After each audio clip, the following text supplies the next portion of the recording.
In 1984, I asked the Rebbe if we should move from Highland Park to the Jersey Shore area, to Monmouth County. And within 40 minutes, we received a very interesting but positive answer from the Rebbe to move to the Deal area. I became the rabbi of Congregation Sons of Israel, which at that time was located in Asbury Park. In addition to my responsibilities down in the shul, I would commute every day to New Brunswick. A short time after we moved down to the shore, I received a phone call from one of the Sephardic Syrian rabbis saying that there's a man, a commissioner of Deal, that wants to speak to me. His name was Harry Franco. What I remember was my father wanted menorah put up in the borough of Deal. So he was told to reach out to Rabbi Kalabach, and that's how the relationship started. And from there, it's just all the little things they did together, they just liked each other and they cared for one another. And my father just started getting involved. Harry became my advisor. Harry became the singular person that linked me and all of our Chabad activities with not only the Syrian Sephardic community, but Harry linked me with many people in the business community. Harry was really largely responsible for connecting me with the person whose name is on our building, with Les Turchin. He called me several years ago and begged me. I hate to see a grown man beg, but he begged me, you have to meet this rabbi. I said, I'll take a pass. I'm too busy, I have too many things going on. Leave me alone. Finally, I said, what is it going to take that I don't have to meet this rabbi? He says, go for $5,000. I says, can I do it over 5 years? He says, yeah, sure. So that way I didn't have to meet the rabbi. That was in 1989, am I right, Yossi? I went back to Harry, and I said to Harry, we got to go back to Les and find a way to meet with him. And Harry went back, and Harry was able to convince him to have a 10-minute meeting with me. I made sure that Harry was at that meeting. You know, I was younger. I don't remember the exact story, but I do remember things happening in this room. I do remember a lot of meetings back and forth, some meetings with Rabbi Kalabach, at Les's Tops Appliances at the retail store. Just heard the stories growing up and just remember a lot of meetings happening in this room. Our first real meeting together, all three of us, was in this room at this table.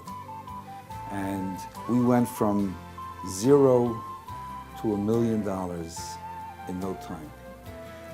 I don't know what did it. To this day, we may never know, but we created a trio, you can say, of power that was the nucleus of the first Chabad house. My father just liked to do things for others. He just liked to help people. Did my father realize all these little meetings with trying to get people together would amount to what he did? I don't think so. But I think that's the beauty of it. It's all these little things that people do that in the end you don't realize, meeting in this room yielded such great fruit, such great results. One of the times that I brought Harry to visit with the Rebbe, I said to the Rebbe that this is Harry Franco, Mr. Aharon Franco. And I said to the Rebbe that this man is a commissioner. This was before he became the mayor. I said he's a commissioner of Deal. And the Rebbe said to me, no, big deal. And I understood from the Rebbe that Harry Franco was a big deal.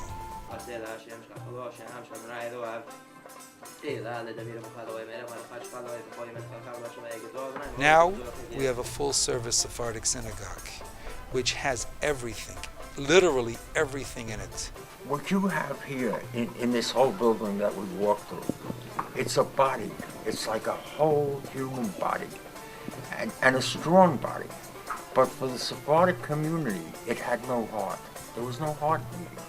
This is the heart for the community. This is where, when you have this shul and you put the heart into the body, it functions as a whole live body for everybody going forward. And that's why it's here, and that's why it's dedicated to the memory of Isaac and Ezra's family. you don't realize, but this is a spiritual oasis in a desert. You look around you, the world we live in, this is such a beracha. Take advantage of it. It's a beautiful thing, and I take my hat off to these guys because, you know, it's one thing to dream, it's one thing to have ideas, but to carry them out and make them reality is another thing. So you're looking at men here that, you know, go beyond just dreaming and actually make things happen. So, you know, kol hakavod, hats off to them, and recognize what you have here. It's a beautiful thing. It's a great honor and privilege to be accepting this award on behalf of our father.